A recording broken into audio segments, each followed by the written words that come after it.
വിശ്വാസത്തിൽ വരുന്നതിനേക്കാൾ മുമ്പുള്ള വ്യക്തി ന്യായപ്രമാണത്തിലുള്ള വ്യക്തി. വിശ്വാസം വരുന്നതിനേക്കാൾ മുമ്പ് ഇയാൾ ഏതിന്റെ കീഴിൽ അത് ചെയ്യരുത്, അങ്ങനെ ചെയ്യരുത്, അത് പറയരുത് എന്ന് പറഞ്ഞു ഉപദേശിച്ചാലേ ഈ മനുഷ്യൻ നേരെയാകത്തുള്ളൂ, എന്നിലേ ഈ മനുഷ്യൻ നിയന്ത്രിക്കപ്പെടത്തുള്ളൂ. എന്നാൽ ഇദ്ദേഹം ഈ അടുത്ത പടിയിലേക്ക് വരികയാണ്. അടുത്ത പടിയിലേക്ക് എന്ന് പറയുന്നത് ഇദ്ദേഹം വിശ്വാസത്താൽ നിയന്ത്രിക്കപ്പെടുന്ന അനുഭവത്തിലേക്ക് വന്നു. ഇദ്ദേഹം യേശുവിൽ വിശ്വസിച്ചു. ആ നിമിഷം മുതൽ ഇദ്ദേഹത്തിന്റെ മുകളിൽ ദൈവത്തിന്റെ കൃപ പകരപ്പെട്ടു. കൃപയാൽ രക്ഷപ്പെട്ടു.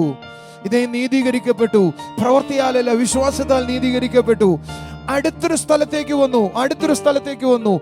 ഇതാണ് ആത്മനിറവിന്റെ സ്ഥലം എന്ന് പറയുന്നത്. ഒരിക്കലും ഈ മനുഷ്യൻ നിയമങ്ങളാൽ, മനുഷ്യരാൽ നിയന്ത്രിക്കപ്പെട്ടിരുന്നുവെങ്കിൽ ഇപ്പോൾ അങ്ങനെയല്ല, പരിശുദ്ധാത്മാവിനാൽ നിയന്ത്രിക്കപ്പെടാൻ തുടങ്ങി. ഇനി ചെയ്യേണ്ടതെന്താ കുറച്ചും കൂടെ സ്ഥലത്ത് ഇത് അനേകര് ഉപദേശിക്കുന്ന വിധത്തിലേക്ക് അയാൾ വളരാൻ തുടങ്ങി.